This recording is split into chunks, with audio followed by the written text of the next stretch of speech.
Hey everyone, so welcome back to my channel. Now, as you can see by the title, in this video I'm going to be talking about my experience and why I solely backed out of this, woke, conscious, hotep, pro-black movement, whatever you want to call it. I'm going to be talking about why I have slowly backed out and have continued to back out of this so-called movement.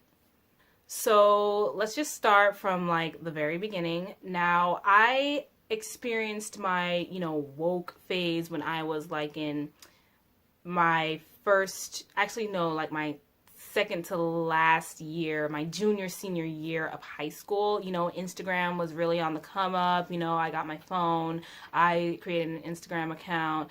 I started seeing people post all these pics about our history, especially in ancient Egypt, things like that. All these pro-black, hotep pages, conscious Ankh pages started popping up, and I actually thought it was a good thing. I actually thought that this was very beneficial. Like, not only was I learning some of the stuff in school, this was an extension of what I was already learning. Believe it or not, I actually did learn about certain things of African history in school, and especially way before slavery. So that really, and I think that was a blessing in disguise, because you would think they wouldn't be teaching this, especially since I went to Catholic school. So you would think they wouldn't be teaching it, because all they really teach us about our history is the American history and slavery, and then they like skip over that big part. And if you ever get to the civil rights movement in the class, they'll just talk about Martin Luther King and Rosa Parks. It was a very scratched surface of what it was. But not only did I learn about global history and African history and ancient Egyptian history in school, these pages on Instagram and like Twitter, they were like an extension of that. So that was beneficial. I really looked at these pages as just being this thing about self-love. It was about waking us up. It was about educating us. We were blind, and then now we could see. Now they're really they're really just trying to educate, uplift, empower, and that's why I claim to be, like this. I claim to be pro-black. I claim to be this person that was just, here for the black movement, and I was just here for our people, just no matter what, basically. So I was really here for this movement, and of course, when you go to college, when I went to college, and we see all this stuff in the news, especially issues of police brutality and unarmed black men getting killed with little to no justice at all, it really prompted me more to be a part of this movement, to just speak out, to educate people, to talk back to people who were really trying to debunk these issues, to like go to war with these racist trolls online. Like I was really here for it. Okay, I was definitely really here for it. Okay, so it was like, man, I'm like this. I'm happy. I'm proud to be who I am. I'm loving myself. I'm loving my blackness. I'm loving my blackness. I'm loving my natural hair. I'm working on improving that. I'm seeing us waking up, really trying to debunk the negative stereotypes, really trying to change who we are, really trying to, and trust me, as a person who came from a household who definitely was raised with class, as I was growing up, it seemed like as a person of color, specifically a black person, and you're from a neighborhood people will consider the hood, and you just basically debunked all those stereotypes, because I feel like I was woke in that area where I was just trying to debunk all these negative stereotypes by just acting different, speaking different, thinking different, moving different, even dressing different. And I just felt like, what? That was something good, because how many people you see perform ratchetness or act ratchet? And I don't want to hear about these rappers. I really don't. I don't want to hear about any of them. But I'm talking about people in positions that like matter. People in positions that are like high up, where that could actually benefit us more. People in positions of like political influence. How many times do you see a person acting ratchet as hell get to that level? And here's the thing, I wanted better for myself. I wanted to get into a certain, position. I wanted to get into a certain field. I wanted to get into, you know, a certain place, you know, and the constant acting of the negative stereotypes that they throw at us was not going to help me get there. So I felt like I was woke in that area. And you can look at it now and say, oh, this is just an elitist view of thinking. This is that respectability politics. I really don't care. And I'm going to get a little bit into respectability politics later.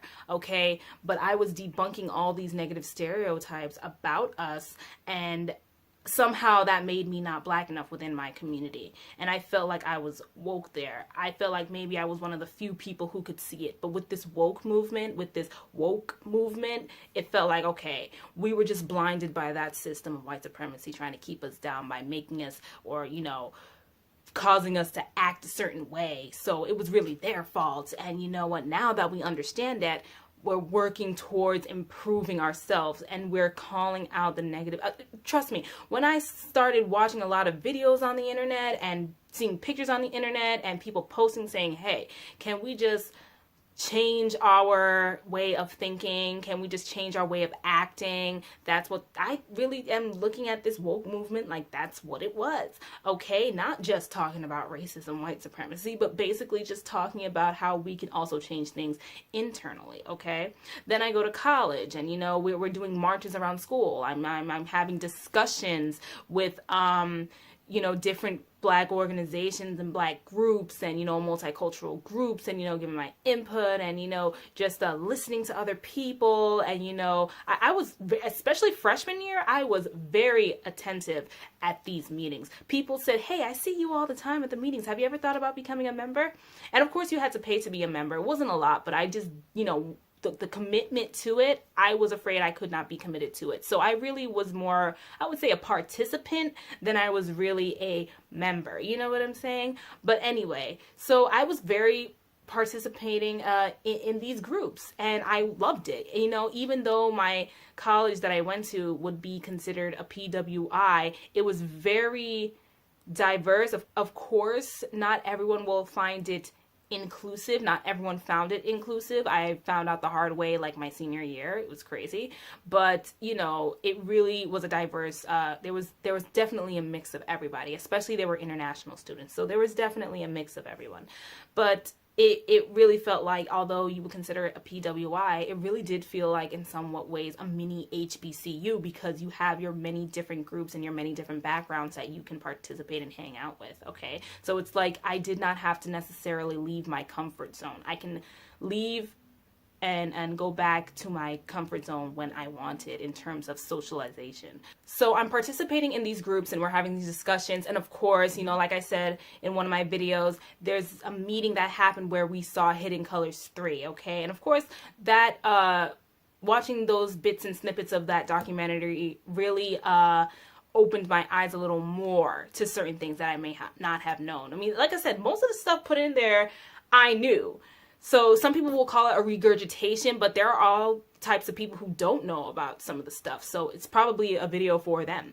But anyway, you know what I'm saying? It's waking me up more. I'm more like this. I'm more speaking out like this. I'm tired. I'm angry. I'm just really upset at the way the system works. Trust me, I was so angry to the point where I'm just like, I don't love America. I tolerate it. You know what I'm saying? And I ask this question to black folks all the time. I mean, I get either mixed reviews, or I don't get any answers at all. And I'm just like, black people, do you even love America? Because with the way, especially now that you are going out of your way, that you are just going back and forth and angry and you're posting shit online, excuse my French, but you know, all that stuff, I really have to ask. I really, really, really have to ask, do y'all love it? And I don't get a response on that. So I'm sorry, maybe you guys are taking time to think about this, and I understand it's not the land, it's not always the people, it's really the system. But let's just be real. I feel like, although, no, trust me, things can happen here. There's no doubt that things can happen here. This is a land of opportunity despite what systems we're facing. I'm not going to deny that. But at the same time, I cannot say I love a place that hates me. I cannot. That's kind of like asking for abuse, okay? I can't say I love a system that doesn't really have my back. So that's kind of like asking for abuse when you kind of say you love it. I'll leave that for another video for another day, but I just had to get that out. But yes, I was so angry. I was upset, I was hurt, I was feeling like, man, it's just always happening to us. It's been always happening to us. When is it gonna end? What's wrong? What's going on? Why us? Why are we cursed? Are we like cursed or something like that? And I know we're not cursed, but it's like it always just keeps happening to us, or not, or at least worse. It happens to us worse. So why? You know what I'm saying? And then the more and more and more I started seeing all this stuff on the internet, the more and more and more I started seeing people come out with their own stories. I've started to notice this shift. Like close to my senior year, I started to see a shift. It's like we were heading in the right direction, and then it's kind of like somewhere along the way we took a left turn.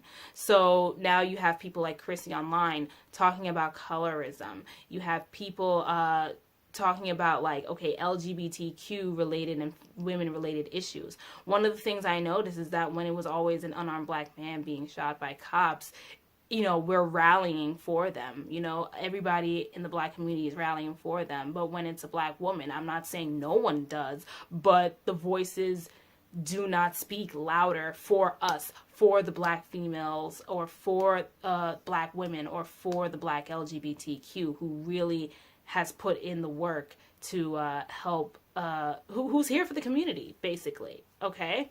Like, when I was really like this, or when I felt like I was really like this, I was just, like, here for the black, I was just, trust me, when you saw all these news reports and these back and forth topics, and, you know, now that people are giving out information that allows us to not only scratch the surface issues of racism, white supremacy, but to really, really, really go deep. And yes, we must understand and acknowledge the deeper issues. We shouldn't scratch the surface, because we hate when white people do that, okay? We hate when they scratch the surface of our issues and say things like that sound dismissive, or things that sound like they're trying to debunk our racism points, like saying it's all in our head and things like that. Like that type of ish, that's the one thing I can't stand. And especially in the Trump era, things got worse. I think we saw this big shift in the Trump era. Before, like I said, we were just heading in the right direction. All we felt like we needed to do was just educate it, speak up, speak out. This is a new revolution, and we're going to do it differently, and we have more power to do it differently because, you know, we're in the age of like social media and stuff like that. You know, things can be done electronically now. It's much easier. This is why I'm using quotes, because it's not necessarily easier depending on how you view it, but in my opinion, it's not like, you know, we literally have to get out there, even though that is just as effective, you know, getting out there, protesting, you know, holding the signs and speaking up, because we did that around our school, okay? I went on marches around my school campus every time it was an issue of police brutality within our community, and, you know, someone was shot. It made headlines, and we would just have these, not just the candlelit visuals, but we will just have, you know, sit downs, and we would just talk, and we would just, you know, meet out during our class downtime or after classes in the, you know, and we would have dinners and celebrations, and we go around the march. You know what? Trust me, I was all here for it. I was into it, right? And then, of course, you have the Trump era, and that just makes things a whole lot worse. And I think that's one of the reasons I have backed out. It's not because of Trump, but it just seems like this weird connection. Like, Trump is elected, he gets in office. Now it feels like we've gone backwards. And like I said, we're in a time where we're just very divided. You know, before we were saying don't call our passion anger, but like nowadays, I really don't understand if we even know the difference at this point. It seems like our motivation nowadays, which is one of the reasons I backed out. There are many reasons I backed out, and I'm going to get to a lot of them.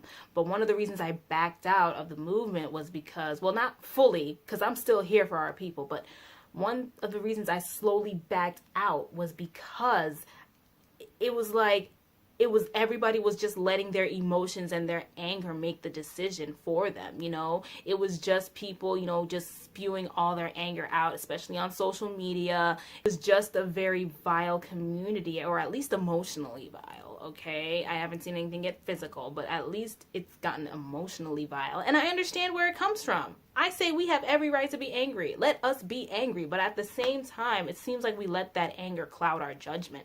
And one thing I remember hearing from someone, he said, hey, you can't lead a movement when you're angry. And that is true. You lack a lot of critical thinking, and all that good judgment just flies out the window. So it's like you have no room for properly thinking and critically thinking, and you just move on emotion. And even if you are right in your emotion-based tirades on the internet, even if you hold validity in them, a lot of times you will end up with your foot in your mouth. Like there's a saying, don't assume, because when you assume you make an ass out of you and me. It's something like that, okay? And you do not need to give any more ammo to the people you're fighting because you can't think clearly, all right?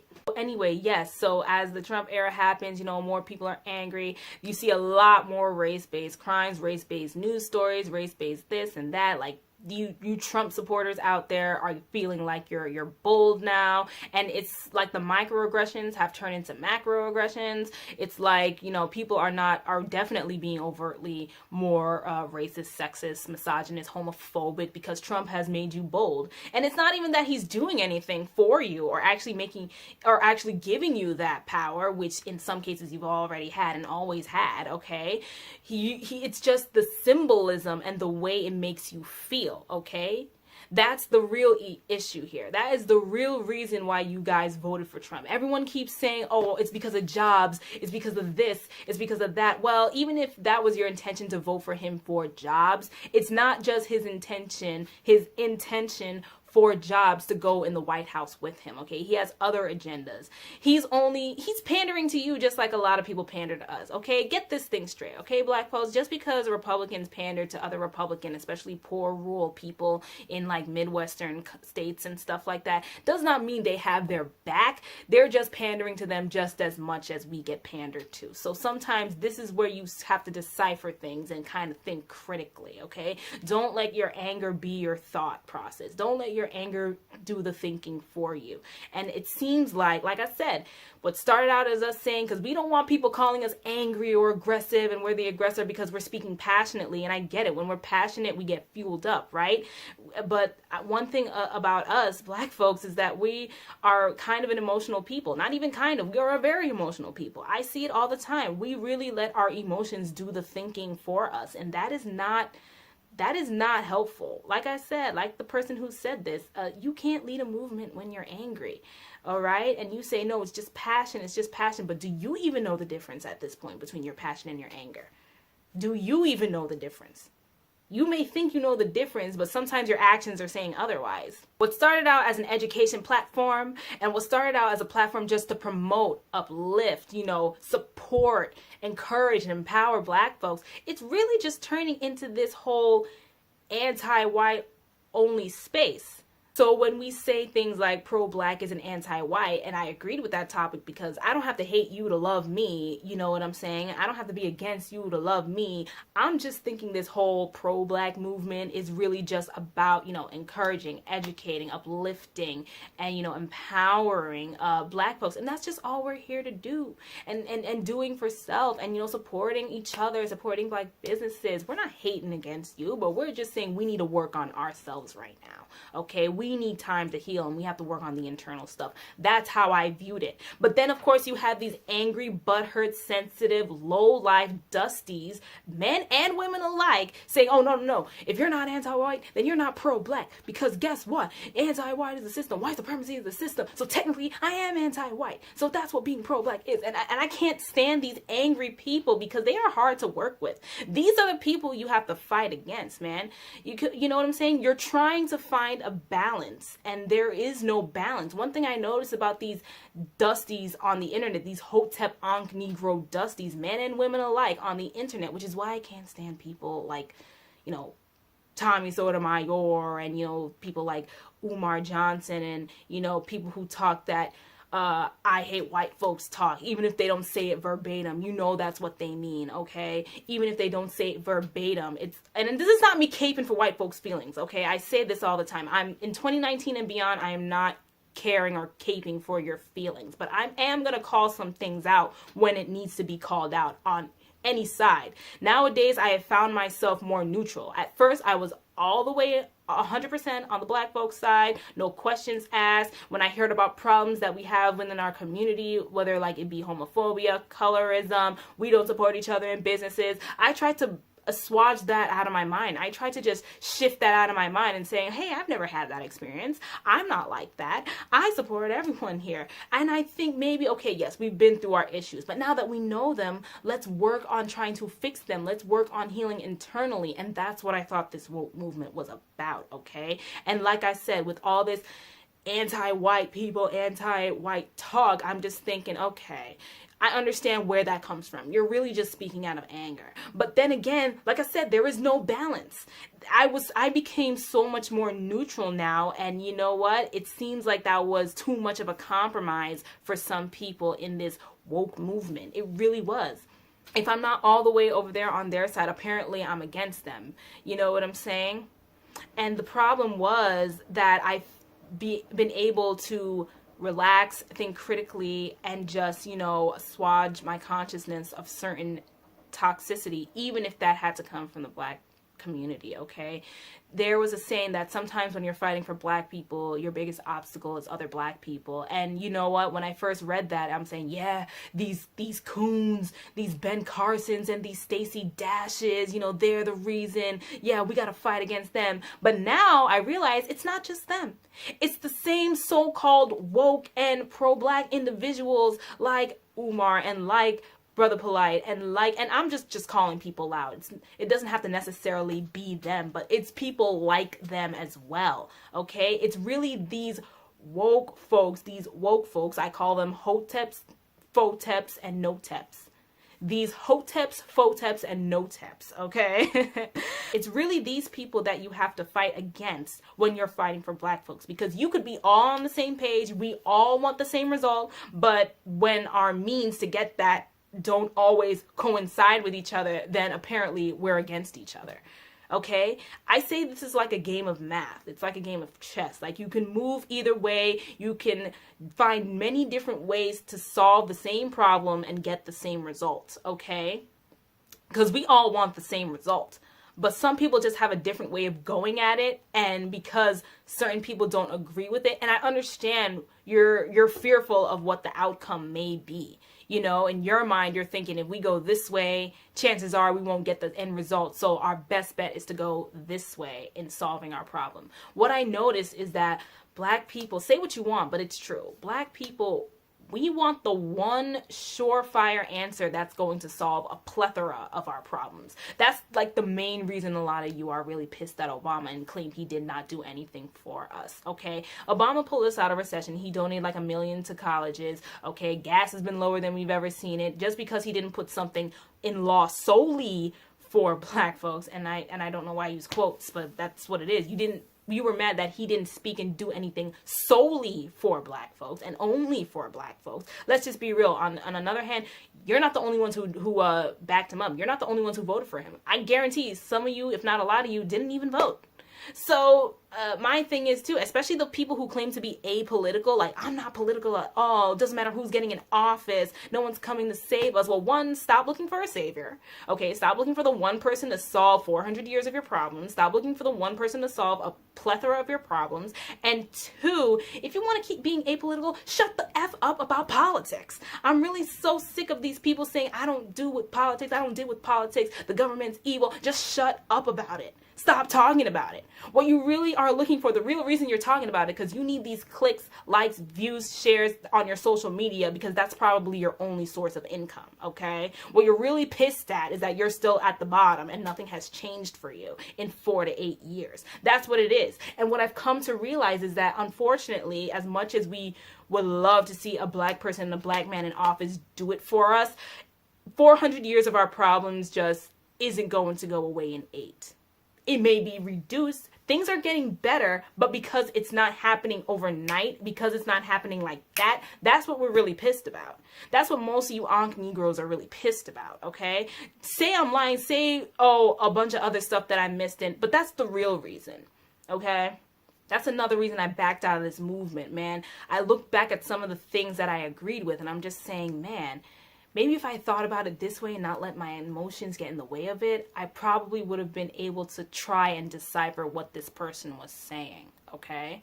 Now, of course, not everything I'm going to agree with, not everything people have an opinion about, and this is why cancel culture has taken effect, because when someone has just a simple opinion, there's a problem I have with people saying it's just my opinion. Now, of course, yes, certain things that are opinions are going to remain opinions, but part of the reason why I just felt like just saying something is just an opinion is problematic is because when you say this is just my opinion, opinions have the tendency to manifest into beliefs, and beliefs have the tendency to manifest into action. And when you have a negative opinion about something, or a seemingly negative or a opposing opinion about certain things, like a certain group of people and stuff like that, they manifest into action, and then next thing you know, we're in the regression stage where we're going backwards. So you keep saying it's an opinion, but because the reason people go back and forth based on opinions is because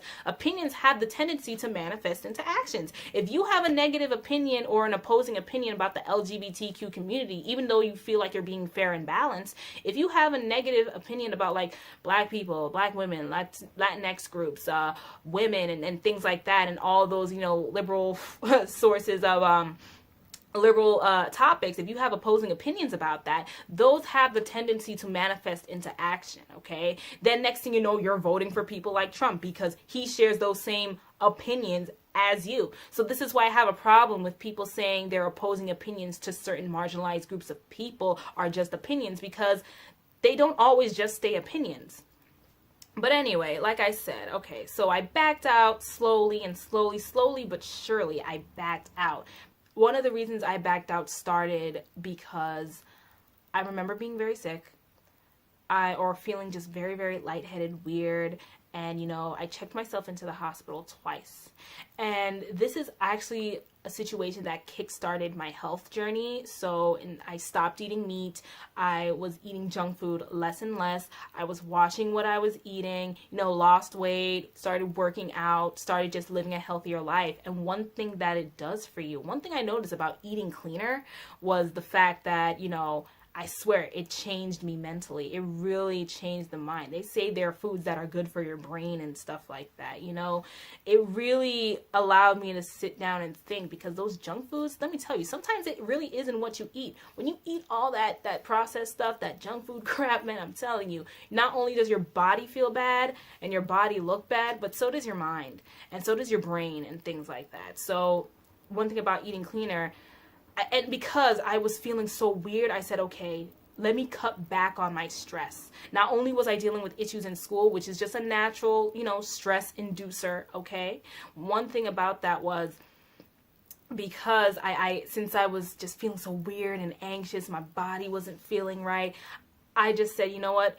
Lower up on the stress. So not only did I back out of the pro-black movement, because it induced a lot of stress. I remember being up at like 2, 3, 4 o'clock in the morning, just like talking about racial issues, just talking about racial problems, thinking about stuff, because these were hot button topics, okay, at the time, and they still are, but you know what I'm saying, these are really hot button topics when I was in college. And you know, I was just constantly thinking about it, I was constantly talking about it, I was going back and forth with these people online, and I'm just thinking, man, now that I'm just not feeling so well, let me cool it down. Like, let me just take the time to be slow and just to, you know, get my rest and, you know, just, you know, relax. We're actually letting this movement in a lot of ways control us instead of us controlling it. We're not taking time out to like sit back and relax. We're not taking time to just sit out and think, to decipher what people are saying, you know, to read and listen attentively to people. We're just kind of like that. You know what I'm saying? We're just so quick to be emotional, and, you know, so quick with our emotions to just go out there. You know what I'm saying? So what it has taught me after being sick was just to calm down, relax. If you remember, like Eric Garner's daughter, she died at the age of 27 from an asthma-induced heart attack, okay?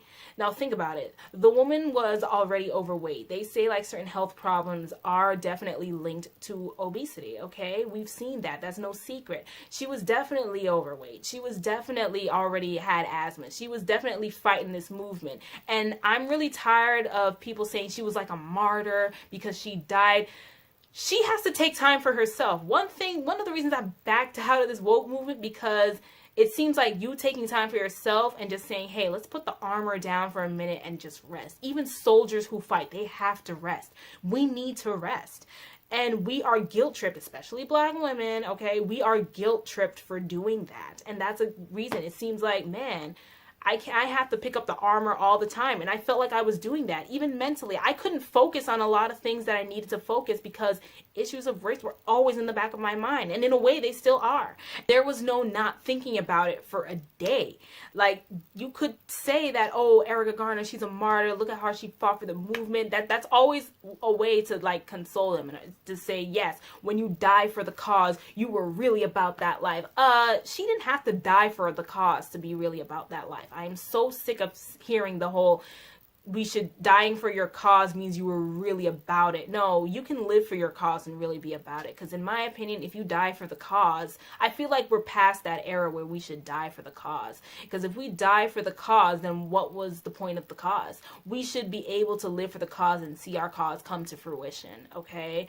And if all of us died for the cause, there wouldn't be the next generation to see our cause come to fruition. So I think we're past that stage and past that era of dying for the cause and our leaders dying, which is why I say instead of leaders, we should have more activists and more voices for people, more people just speaking up and educating, more teachers, more educators, more voices, okay? Stop looking to one person. That's the main reason you're pissed at Obama. Stop looking to one person to solve your problems like they're freaking Jesus Christ. Like, that's the thing people don't realize about politics. That's how you really don't know about politics. All you Negroes want to hear is that the government is bad and everybody in there is evil and hates Black folks. Okay, we know that already. We know that the government has been and still is problematic, and there's still a system against us. But one person in executive office is not going to change that. You fail to realize, what about Congress? What about the Senate, who are actually making the laws? What about the judicial system? We need more of us in there as well. Stop looking to one person to solve your problems.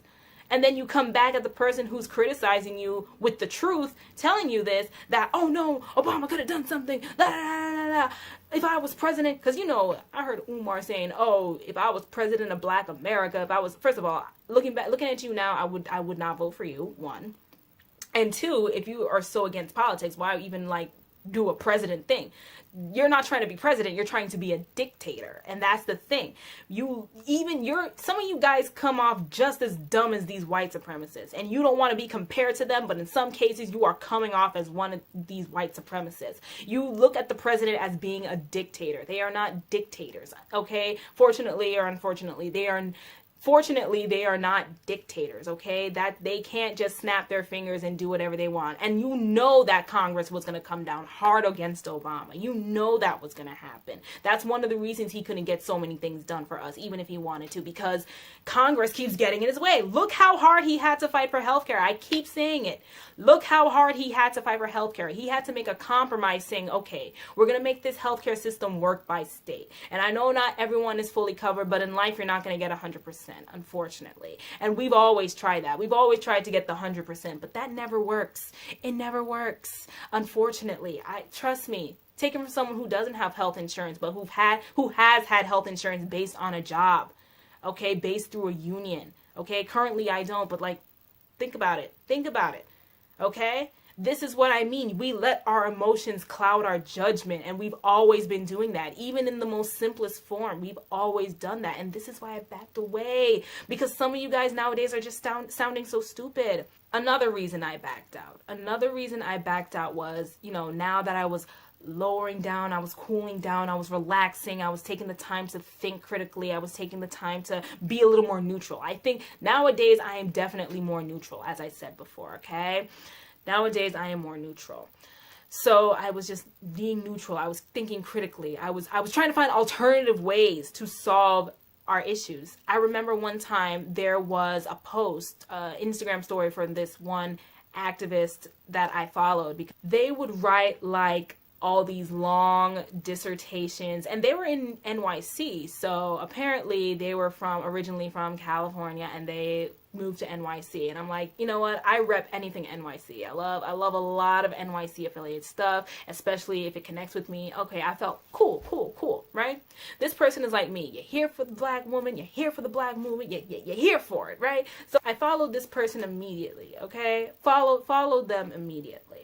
So they posted about, travel advisory in Missouri, because they're saying the NAACP, this was at that time that the NAACP was issuing a travel advisory for people of marginalized groups traveling to Missouri. And basically that they were telling them, hey, be careful because your civil rights may be infringed upon, and, they may be, threatening your civil rights. And I said, no, well, and of course, I was talking to my dad about this same issue, and he said, hey, it's in the law. This is your right. They can't do it, especially if you know your rights and you have rights. They can't take it away from you. So I'm that same conversation I had with my dad, I mentioned to this person that, okay, well, they can't do that because it's already in the Constitution. It's already our right. It's already our law. It's already law, okay? Now, I'm not coming off as, okay, I know the system works for us. Like, I'm not coming off like that. I know the system doesn't work for us. Well, actually, I know the system is trying to work against us. How about that? I know the system is trying to work against us, okay? But I said, hey, no. These laws apply to all people. I don't care what you say, okay? They were like, well, black people aren't looked at as people, though. And I already know, okay? It's not like I'm saying, like I don't know. But I'm saying, hey, we have the right to sue about this, right? And I'm not saying that our only option was to sue, but because I've looked at how, if you watch some of these videos where people get pulled over by cops, if you watch some of these videos where people, fight for themselves in court, like the Moors, okay? Especially in civil cases like this. If you fight for that, right? If you know how to use the law to your advantage, you can know of the law, but do you know how to use it? That's the thing. And I think that's what makes it harder for us, because you have some of them who know how to use it inside out. You have some of them who are badass lawyers and badass lawyers for themselves, okay? Like the Moors. If you know the Moors, they're always just defending themselves in court, no matter what it is, okay? They know the law inside out. But I was telling this person that I was really trying to get at it. And this person said, hey, you're being dismissive, okay? And I'm saying, first of all, no, I'm not trying to be dismissive. I'm sorry if I came off that way, but that was not my intention, okay? And they said, okay, you're being dismissive because there's a real issue. There's a real issue going on, and it's sad when other blacks, and that really pissed me off when she said other blacks. Like I was one of those Stacey Dash, Ben Carson, black conservative dismissive type people, and I would never be that, or I don't think I would ever be that, okay?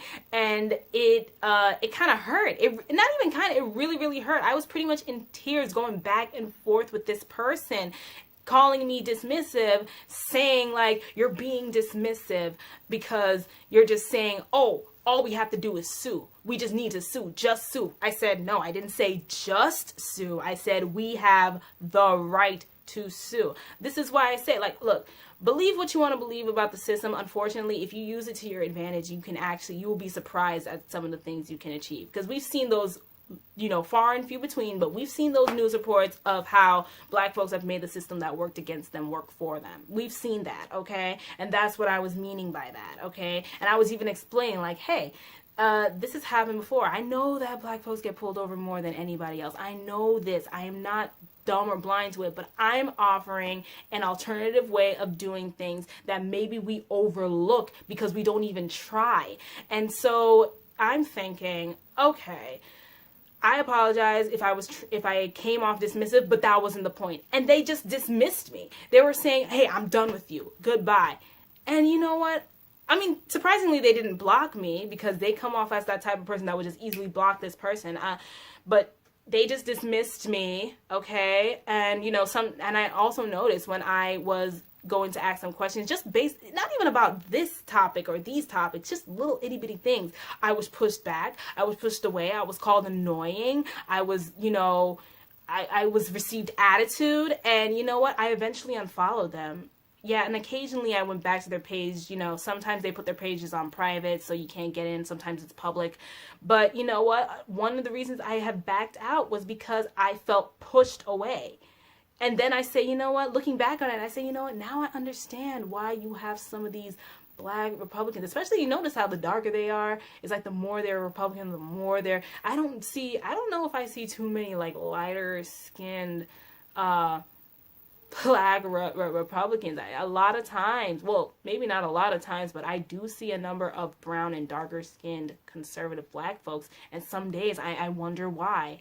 And I'm saying maybe it's not because they were always like this. Maybe they felt pushed out of the community. Maybe because they had an alternative way of thinking, because we all wanted the same problem to be solved. We all wanted the same solution. We all wanted the same result and the same end goal, but we just had a different way of going at it, and we just felt shunned. We felt pushed out. We were told we were dismissive. We were told we didn't care, when we care, and we probably care a lot more than you ever realize. But then we just felt pushed out. And I'm not saying this is me. I'm not one of them, okay? I'm not saying this is me, but I say, looking back on it, maybe I understand why. It's not because they sold out. They felt pushed out. And then they're like, you know what? Screw this. I'm just going to think for me, myself, and I. And you could probably say, they're probably making a lot of money. They're probably at a level that we want to be at. But we don't want to change certain mindsets about ourselves. And you can say, oh, acting a certain way, dressing a certain way to please the dominant society is just playing into respectability politics. Newsflash, and I'm sorry to burst your little bubble, but some respectability politics you're going to have to play into. And it's just universal across the board. Anyone who plays into some of these politics will actually succeed in certain ways. It's just that a lot of us just don't want to change. We are way too comfortable being the way we are, acting the way we are, especially when it doesn't benefit us. We're just very, very comfortable with that way of thinking and that way of acting. So we just, don't change. We just don't want to change. And Chrissy made a point about respectability politics. She said, it doesn't matter what we do. It doesn't matter if we act right, if we dress right, if we talk right. They're still not going to really respect us. Okay, well, don't do it for them. Do it for you. And again, back to this person who dismissed me and shunned me. I said, you know what? Screw this. I tried. I had to assuage my energy. I just had to take myself away from this person and from people like them. And it's funny because they're so hardcore. And I look at this and I'm saying, wow, your whole platform, you have a bunch of white folks just commenting, liking, and it seems like your whole platform is just about educating white folks and getting them to pay you because, again, that's probably just your only source of income, okay? And I can tell, by the who you are, how you dress, and I look at the pictures and it's like you don't even smile. Even when you smile, it's like that's a forced smile. Like you're so angry and unhappy, but you don't want people to call it anger. It's just passion. But I'm sorry, do you even know the difference now? Okay? And that's why I just backed out because, I was shunned, I was pushed out, even though I was on the same page. But now that I'm more neutral and now that I have alternative ways of doing things, that I'm not all the time emotionally charged to action, you know what I'm saying? Apparently that's not good enough. You're easily shunned from that. Your black card is really revoked. Before, your black card could just get revoked by just speaking well and, dressing well, acting well, having class, being intelligent, because, the same negative stereotypes that they put on, that the dominant society puts on black folks. And, we hate when they do it. We hate when they say, oh, you don't act a certain way. You don't act black. You're not black enough. But when the black person debunks those negative stereotypes, I said this in my Treasure and Dr. Phil video, when black people debunk the negative stereotypes, because we hate when white people try to put those on us and stereotype us as this. Even, we see it in media. There's so much backlash towards these white folks, okay? But when we don't act that way, when the black person really has a level of class and is elegant and is this and is that, just debunking all the negative stereotypes, we say they're not black enough. We revoke their black card just for that. And then now we're talking about black people, we're not a monolith, but when we don't act in the monolith, we're told that we're told that we're not black enough. I've been told this by ratchet black. This is why, I'm sorry, black, but this is why I can't stand ratchet black people and ratchet people in general. I just can't do it because it's like, man, you got to prove something to them all the time. And you're really just wasting your time because where you want to go, you can't take them with you. And that's the thing. I backed out because I felt like I was just holding the entire community's burden on my shoulders. And someone told me this, you can't hold the entire community's burden on our shoulders. And then I said, you know what, in 2019, I'm thinking about me, myself, and I as an individual. I am working individually, and I'm only sticking around with and taking like-minded Black people with me and like-minded people in general with me, okay? That's what it is. Everybody else is dead weight, okay? And here's the thing. One of the reasons I was so scared to do that at first was because I was feeling guilty. My inner conscience and even my subconscious was guilt tripping me into being a doormat, into being this person that was just like this 24/7 for the community without asking for anything in return, because, you know, there shouldn't be any reciprocity, especially for the Black woman and the Black LGBTQ. There shouldn't be any reciprocity for any other marginalized groups of Black folks. You're just really here to fight for the Black man. And that's another reason I backed out. But because, and I felt so guilty with just saying, you know what, I'm just going to focus on me. Not that I won't speak out when it's just someone entirely. I will give my opinion. I will speak out. I will be mad about it. But let's be real. I say if I want to get to a certain place, if I want to live a certain lifestyle, I have a life to live, okay? And it feels like I was taking the whole community's burden on my shoulders, trying to prove people right, trying to prove people wrong, trying to not have people who were attacking my character because they couldn't understand how I was saying things or how I was doing things, to try to reassure them that, no, I'm really on your side here. But then I said, you know what? In 2019 and beyond, I am actually just going to work on me, myself, and I getting up there and only taking like-minded Black people, Black women, Black LGBTQ, and people in general with me. That's what it is. Everybody else who doesn't agree with how I go about things, anyone who can't get on this ship, anyone who can't get in this ride and go along with me, you're dead weight, okay? And then, of course, once you do that, once you give up that good fight, okay, once you give that up, it's you're a coon, you're a bedwench, you're a sellout, you're this. You know what? It made me realize that no matter what I did, or no matter what you really do, there's going to be criticism. I used to try to please everybody, but what I really realize now is that you can't please everybody. You're not going to get 100% of everybody liking you. And I saw that with my Umar video, okay? I saw that with all those videos. I was not trying to be mean. I was not trying to be a person. I was just trying to tell the truth and my truth as I saw it and give my opinion as a former supporter and leave it there. And I was telling certain things that had validity in them, but some of you just didn't want to hear it and you latched onto the buzzwords. And that's what I noticed with this woke movement, okay? With this woke movement, okay? And this Hotep movement. People just latch on to buzzwords and just run with the whole story. They never take the time to think, to decipher, to debunk, to understand. And granted, not everything is worth doing that, because some people are here to bash, some people are here to be ignorant, some people are here to be agents for the system of white supremacy. Some things we can't be too lenient about, okay? Again, and another reason I backed out was I started to see that there was no reciprocity for the Black woman and the Black LGBTQ folks. The same Black men who want these groups of people, who want us to have their back, are the same ones being misogynist, homophobic, and transphobic, saying, oh, this is this feminist and gay agenda to destroy the Black family and to keep down the Black man, effeminate the Black man. Everything is just an attack on the Black man. And I agree, the world attacks Black men, okay? This is not me saying that it's all in their head at all, no, okay? But what I am saying is, not everything is an attack against you. The hyper-vigilance that a lot of these people on the internet had just became too much. And because I was so into these comments, which is why when it comes to race-based stories from The Advice Show and, Your Black World, all I have to do is read the title. I don't even watch the videos like that anymore. All I do is read the title and I keep it moving. I get an idea of what it's about, because I know for a fact by clicking on this video, it will rile up a bunch of negative emotions in me. If I go and read the comments, I will find something I don't like and feel the need to respond, and then I'll go back and forth, and I'm not here for that. I am very emotionally and mentally drained from it, that I am not as super vocal as I used to be. I just give my opinion and keep it pushing, and honestly, certain people, I'm pretty much just gonna block a lot of people. You could say that's a scapegoat move, that's a weak move. Intelligent people, they respond respond to things, you know, because I really responded because I didn't want people defaming my character when they thought I was being negative or wrong or something like that. You know what I mean? But now I realize that you're just not going to please everybody. And, you know, certain people are trolls on the internet. You could be going back and forth with a troll and this person probably isn't really black or white. You never know. So it was just easier for me to say, you know what, I'm going to protect my sanity here and I'm going to protect my emotional well-being and I'm just going to block you. And this is one of the reasons I am only working on myself as an individual, as a black individual, and taking other like-minded black people with me. That's why I'm doing it.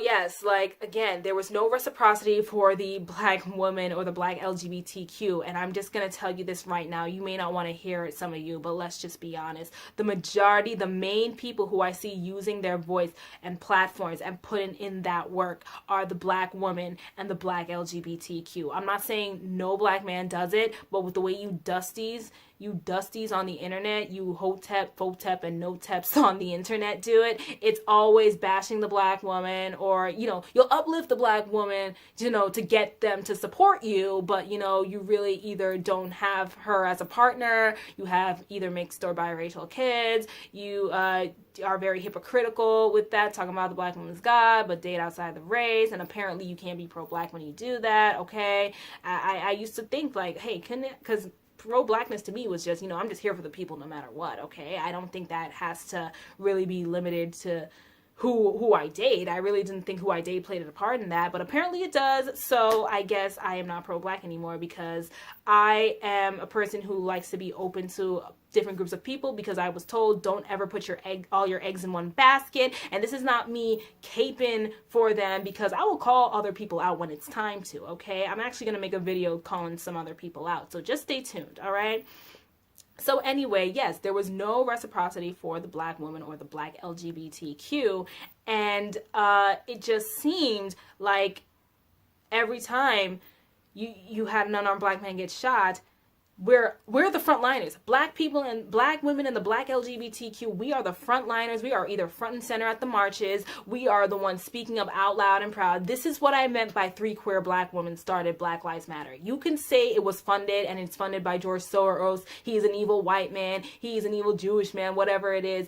The whole point was 3 LGBTQ black women started the hashtag that spawned something. The whole point is they put it out there in the atmosphere that got it started, okay? What I see is, you know, you dusties just being angry at white supremacy, but you're not really, when black women are talking about their female issues that they face as females, because I understand we're black, but that's the one thing we have in common. That's like the main thing we have in common, okay? We are still women and we still have the right to talk about women's issues. Black LGBTQ are still black, and they're still LGBTQ, and they still have the right to talk about LGBTQ issues, okay? But when we start talking about that, it's, oh, that's the gay agenda. That's a you know, a feminist attack on the black man. That feminism is what destroyed the black family, as if misogynoir in our community did not push black women to be part of the feminist movement. You could say it's a white women's deception, but let's just stop acting like there weren't issues going on within our community based on sexism and misogynoir, and for the black LGBTQ women that are in the feminist movement, homo and transphobia. Let's just stop that. Okay, let's stop acting like everything was just fine and dandy in the black family. I'm not trying to air out the dirty laundry, but I'm just saying it's not all picture perfect just because a man was in the house. Come on now, stop it. One thing I noticed is that black men in this community, the straight cisgender black men in the pro-black movement, did not want to be held accountable. They did not want to be held accountable for their role in what is destroying the black family by their actions, okay? It was either blame the black woman, blame racism, white supremacy, blame the black LGBTQ, you know, they're confused, they're mentally disabled, something like that, you know, all this BS, you know what I mean? Especially, this is one of the reasons that you have a lot of people who don't F with Umar anymore. And you could say, oh, it's just the black LGBTQ that hates him. A lot of black LGBTQs aren't really talking about him. It's really the straight black individuals who are calling him out on his anti-LGBTQ BS.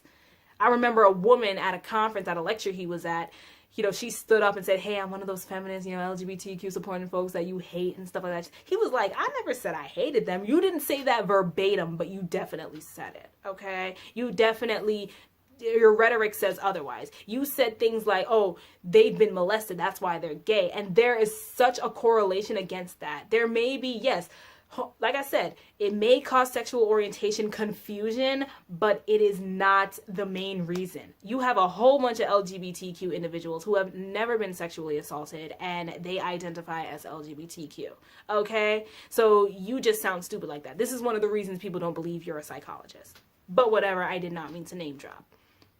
So it was always the more marginalized in the black community fighting for the straight cisgender black man, okay, for the straight black man. It was always us, but there was little to no reciprocity coming back. I remember watching a video on Your Black World, which I am still subscribed to, but I remember watching a news report on Your Black World where boys talked about, hey, not boys, but some guy talked about, hey, a white supremacist is now getting the death penalty for killing a black man. And I'm like, finally, yes, I was here for it.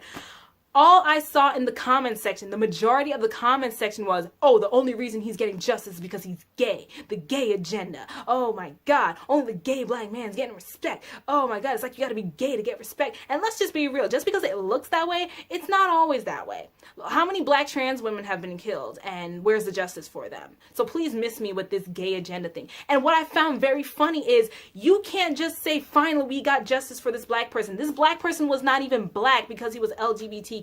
And it's all of a sudden a gay agenda. I get it. I'm pissed when I don't see that same energy being kept for all black people. Okay, but let's just be real. In other times where the black person was gay, especially in history when the black person was gay and they killed him, chances are he didn't get justice either. You just can't be happy that someone finally got justice in our community, but because he's gay or because he's LGBTQ identifying, it's like, you know, it's like you're more happy that the guy is dead than you are happy that he's getting justice. And this is one of the reasons I backed out. There was so much hypocrisy, so much fake wokeness, and it seems like we only apply fake wokeness to the people who, you know, so-called talk black and sleep white, but it applies across the board. You can't be woke and just say, like, I'm here for black people, but exclude the black women and the black LGBTQ, who probably have your back more so than anybody else.